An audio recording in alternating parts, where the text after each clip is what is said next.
life that is now and will always be. Thanks be to you, God, for those who have gone before us, and the men and women of every nation, for the vitality of children, and earth's life forms still to be born. Thanks be to you. In this great river of life form that flows behind us and before us, let us know that we are carried by you. In this great river of life that flows around us and through us, let us know that we carry you and can reverence you in all that has been.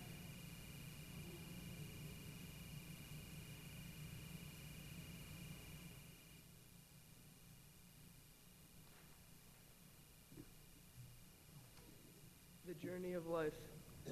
May you recognize in your life's journey the presence, power, and light within your soul. May you realize that you are never alone, that you have a special destiny here. Behind the facade of life, something beautiful and eternal is happening. May you learn to see yourself with the same delight and pride with which God has seen you in every moment. Lord, you have called us to serve you. Grant that we may walk in your presence. With love in our heart, strengthen our journey, and joy in our homecoming, and thus be welcome into your loving embrace.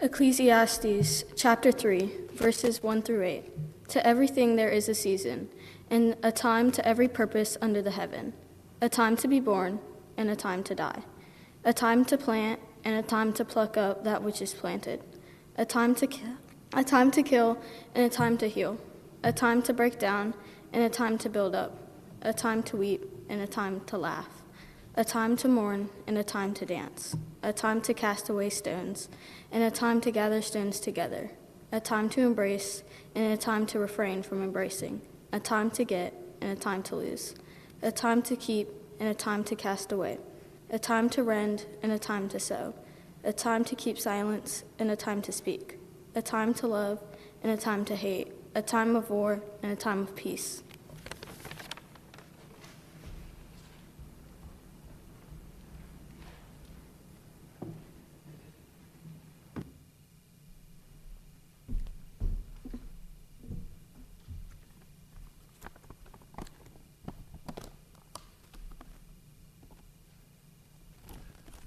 Good to see you all again. I hope you still can understand my Irish accent well. Thank God it's not sermon. I'm going to read the letter because I didn't have the chance to say goodbye to Brian. So this is my way to say thank you to Brian today. So not going to be long. Hi, Brian. Do you remember the story you once told me about your business trip on supersonic passenger plane, that Concorde? You said you were thrilled to board the fastest passenger plane in the world, but when it reached maximum speed, the aircraft began to shake and make a strange noise. The cabin grew quiet, and anxiety spread among the passengers. Then one elderly lady called the flight attendant and asked, "Is something wrong?" The attendant replied, "It's all right, ma'am. It's just running into the little turbulence. It will be fine." The old lady turned to her daughter and said, "I'm not worried. If this plane is going down, what a way to go." Brian, I don't know why, but when I heard that you were under the hospice care, the first things that came to my mind was the story, "What a way to go." What a way you have lived, what a way you have finished your journey on earth. Until you moved to the assisted living facility, you never stopped serving and feeding those in need, volunteering with Habitat Humanity. and helping families who might not have had a home otherwise. How many people you have served, how many hours you stood beside the brokenhearted. How many prayers you lifted for those who were lost and hurting. We don't choose how we are born, but we do choose how we live and how we go home. What a way to live, what a way to go home. When I look back on my life, I see so many people who have loved me, been patient with me, and helped me grow as a person, as a pastor. You are surely one of them, Brian. I owe you so much. During the pandemic, my ministry went through something I had never faced before. Everything we had done came to sudden stop. For weeks, I told myself it would be temporary, but it wasn't. I worried about our finance and our church's future, and many nights I couldn't sleep. Then one Sunday morning, I stood to preach here. As soon as I opened my laptop, I knew something was wrong. My heart was racing, my breathing was tight. I couldn't focus, I paused. Sanctuary fell silent. I couldn't go on. And I quietly stepped down from the pulpit. That was one of the hardest moments of my ministry. Then 2 weeks later, I heard that, Brian, you had made an appointment to see me. I was surprised you were still attending other church at the time. But I greet you with a typical Methodist pastor smile and invite you to sit. Then you talked more than half an hour, I believe, about your childhood in England, that ups and downs of your life. I remember thinking, how many more minutes do I need to listen to this Englishman's story? Through the conversation, I learned that you have once been called by God to become the Catholic priest and had begun the theological training for it. But you didn't complete the process, but sense of calling never left you. Then you finally mentioned the Sunday when I had to step down from pulpit. That morning, you woke up early for your usual quiet time with God, and somehow you felt strong nudge from the Spirit to go to St. Peter's, though you didn't know why. When you arrived, you still couldn't understand the reason until the moment the pastor walked out of the sanctuary. Brian, and then you said something I'll never forget.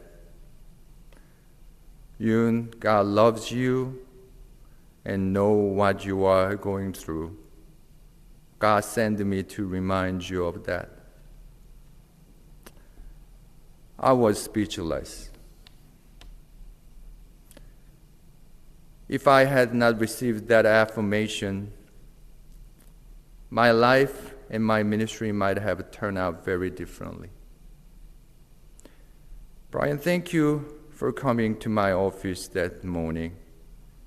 You deeply touched my life. And I forgot to ask, may I have your permission to share this story in my sermon in my church? Please say yes. Thank you all the love and wisdom you shared with me. There's just so many memories I could tell. But I know that the people of St. Peter's and your family already know how special you are. Thank you for being with me during one of the most difficult times of my life. I pray that your next journey, your homecoming with God, with Kathy, will be even more beautiful than your life here on earth. From your friends, Yoon. Thank you.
All right, she could get through that. But I don't think I can get through this. I'm just warning you. So please laugh whenever it feels funny, because I'm going to need it. All right. My dad is English and had red hair growing up. How many times have I said those words standing next to my two redheads, answering the age-old question, where does the red hair come from? Growing up in Western Hanover with a dad that was English was a unique experience that we wouldn't change for the world. Experiences with our dad were not like other families. There were no football games on TV. I don't think I saw football until I was in marching band. No pressure to play sports, and definitely no talk of hunting. Unlike the Guy family here, we didn't grow up with any hunters. Instead, we have fond memories of hiking in the woods, hanging drywall, and going to antique shows. I'm going to share some of those special memories as well as some of his funny traits. So let's start with the outdoors. Dad was rarely in the house. If he wasn't at work, he was outside working on a project. He created an outdoor oasis on those 5 acres on Auburn Mill Lane. From raspberries and strawberries to tomatoes and potatoes, Dad tried to grow it all. The other thing he enjoyed was making paths through the woods. He treated that old Gravely lawn tractor like a bush hog.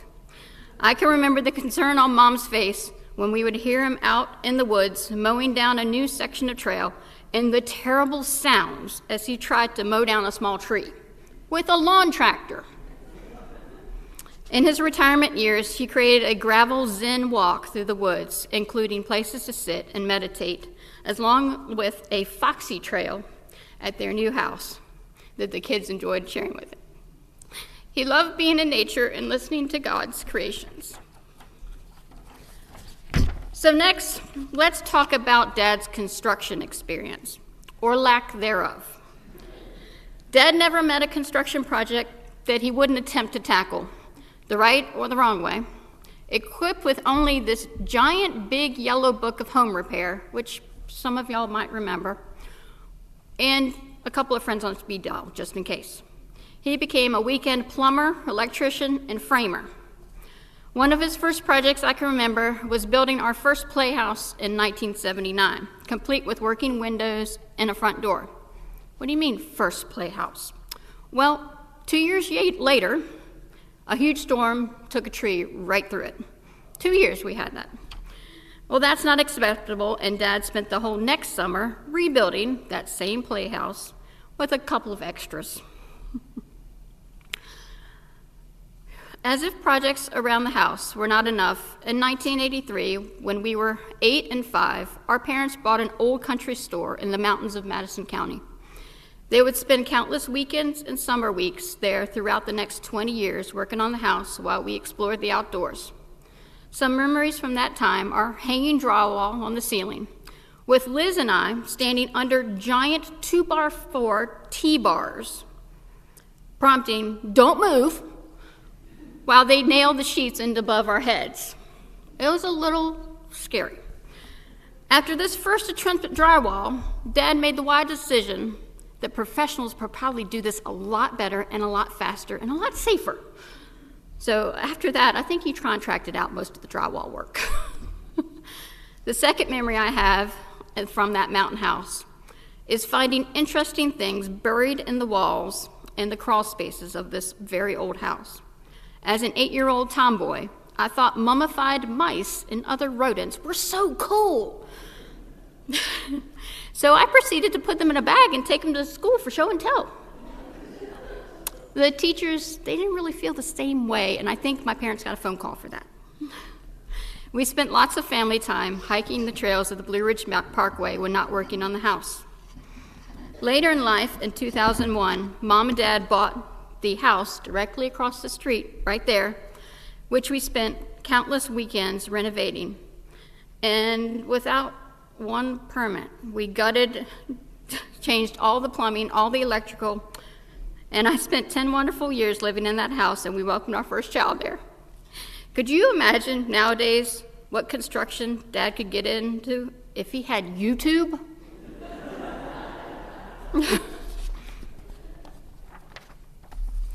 Our parents always gave freely of their time and money to helping those less fortunate and instilled those values in us. I can remember working on 2 particular houses with the church in my youth. These houses were more than just winterization projects. They had no indoor plumbing and large holes in the exterior. We spent many weekends there with the men fixing things, the women serving food, and the St. Peter's kids playing with the kids that lived there. One memory I have is our family providing Christmas presents to one of these families on Christmas Eve. Mom and Dad asked us to give away one of our favorite toys that we thought the kids would enjoy, and I gave up a Transformer. Well, if you don't know what Transformers were, that was a big deal. Dad's work with the less fortunate continued with his years as president of Habitat for Humanity and later working with WHEAT. During his travels to India for work, he took special interest in visiting orphanages during his free time. One of his great accomplishments before he retired really wasn't work-related. He applied for and received $36,000 in funds from GE for an orphanage in India to start building a new boarding school.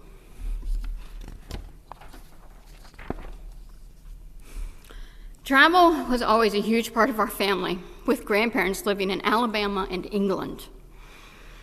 Our first family trip to England when I was 2, followed by trips when I was 9 and 14, and another trip when I was in college. I remembered on one of these trips, I don't remember which one, Dad was able to use his airline points to fly us all first class.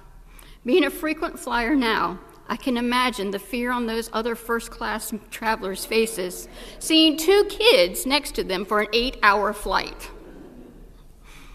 Let's not forget those multiple trips to Alabama. We made those 12-hour trips overnight, with Mom and Dad taking shifts driving while we slept. You see, back in the 80s, seat belts weren't a big thing, and Dad constructed fitted boards for the car that allowed large beds with storage underneath them for the back seat and the hatchback areas.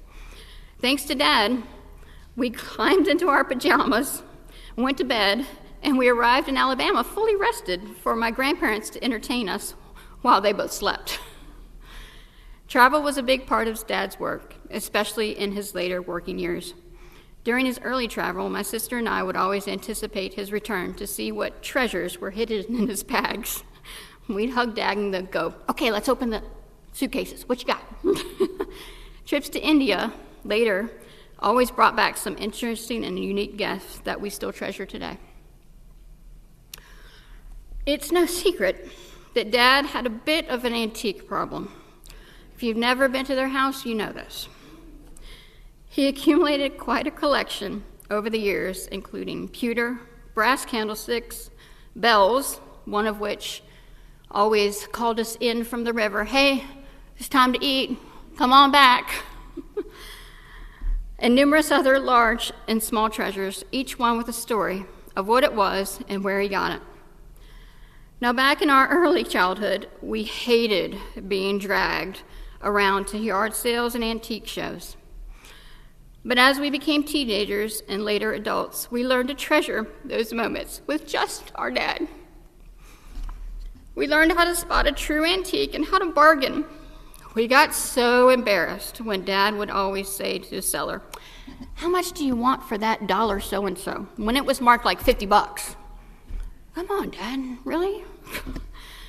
As we got older and we wanted something in a booth, he made us do the bargaining.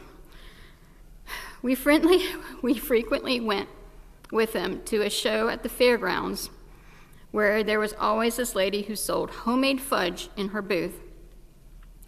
She was in the same spot at every show, and he would buy us some fudge, but only after we went up every dial one by one until we got to her. Quite a game of patience for us, because he was not being rushed and we were not getting fudge until we got there.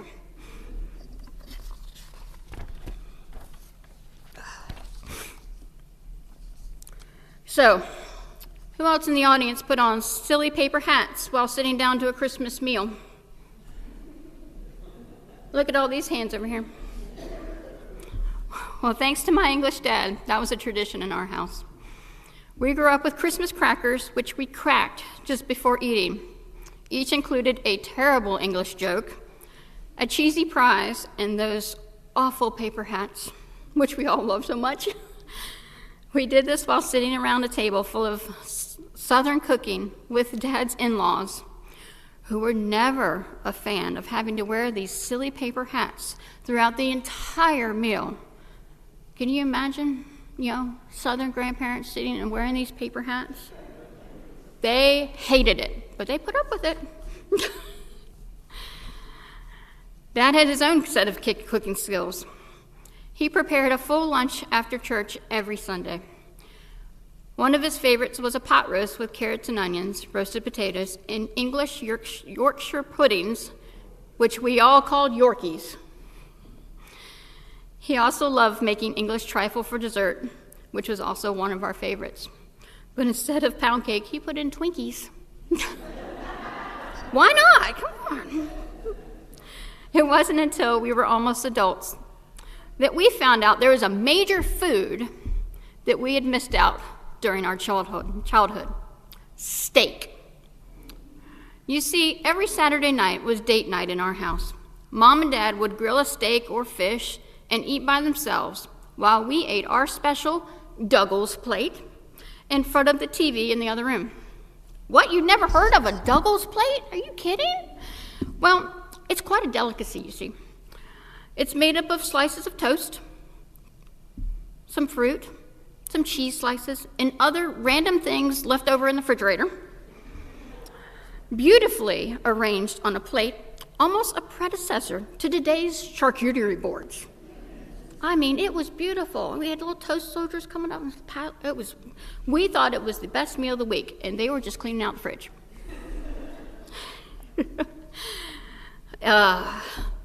Liz and I didn't experience a steak until we were offered it at one of our friends' houses late into our teens. Wow, no wonder they had been keeping this all to themselves. Steak is good, right?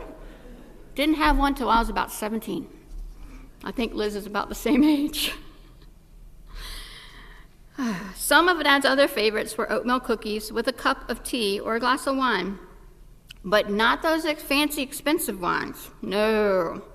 Dad's favorite wines were readily available at the local drugstore, sold in fancy bottles or by the box. So next time you have an oatmeal cookie, or wondering who buys their wine at CVS, you can think of our dad.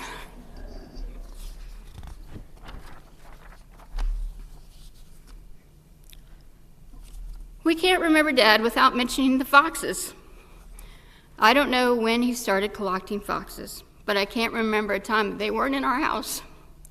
He had fox pictures, a large fox figurine collection, and other fox trinkets he collected over the years. He tucked us in each night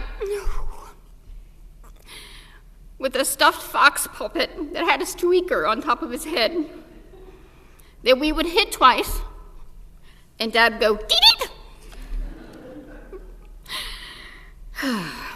After the grandkids came along, they would create fox artwork and treasures for their granddad, something they will finally remember.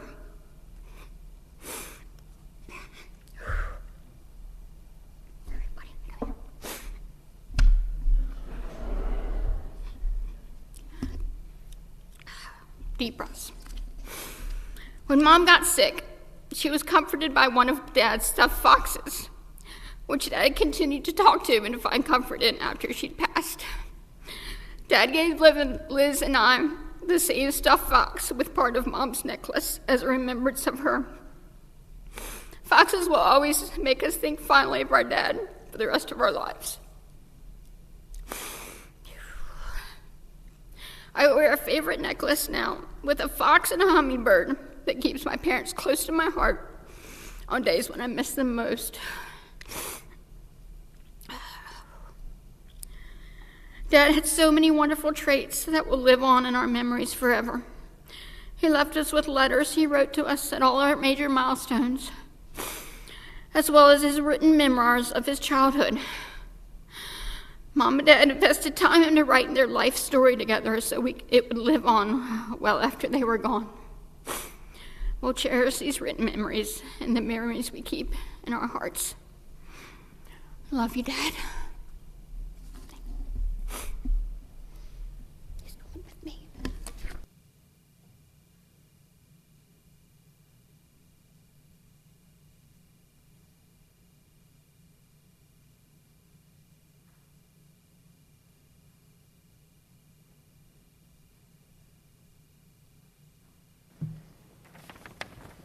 The Great Spirit, Chief Seattle.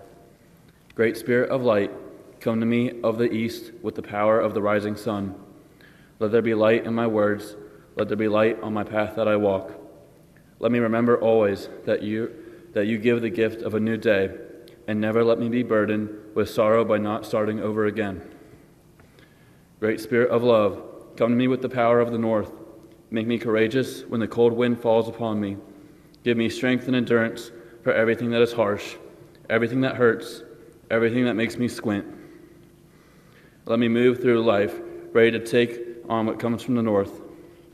Great life-giving Spirit, I face the west, the direction of sundown. Let me remember every day that the moment will come when my sun will go down. Never let me forget that I must fade into you. Give me a beautiful color, give me a great sky for setting, so that when it is my time to meet you, I can come with glory. Great Spirit of creation, send me the warm and soothing winds from the south. Comfort me and caress me when I am tired and cold. Unfold me like the gentle breezes that unfold the leaves on the trees. As you give to all the earth your warm, moving wind, give to me so that I may go close to you in warmth. Man did not create the web of life. He is but a strand in it. Whatever man does to the web, he does to himself.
Please stand as you're able and let us join together in the prayer of Jesus.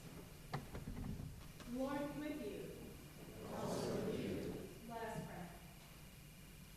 Ground of all being, Mother of life, Father of the universe, your name is sacred beyond speaking.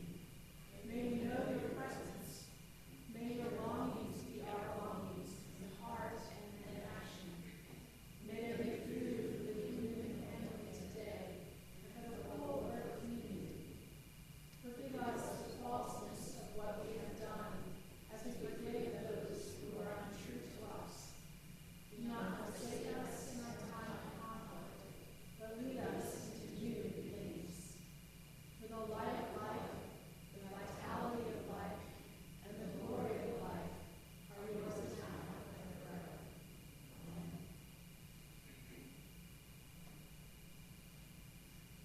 We thank you, O God, for all the goodness and courage which have passed from the life of your servant Brian into the lives of others, and have left the whole world richer for his presence. For a life's task faithfully and honorably discharged, for good English humor, gracious affection, and kind generosity, for sadness met without surrender, and weakness endured without defeat, through Jesus Christ our Lord. Amen. I invite you to lift your voices in song, boldly proclaiming our faith together with Brian and his family and one another as we sing, Be Thou My Vision. If you'd like the music, it's in the hymn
In the greatness of God's love and the wonder of God's grace, may we receive this blessing to go forth into the world. Afterward, the family invites you to stay for a time of fellowship, gathering and greeting one another. May the road rise up to meet you. May the wind be always at your back. May the sun shine warm upon your face. The rains fall soft upon your fields. And until we meet again, may God hold you in the palm of his hand. May the fullness of God's love go with you, now and always, surrounding you in the grace of our gracious God. Amen.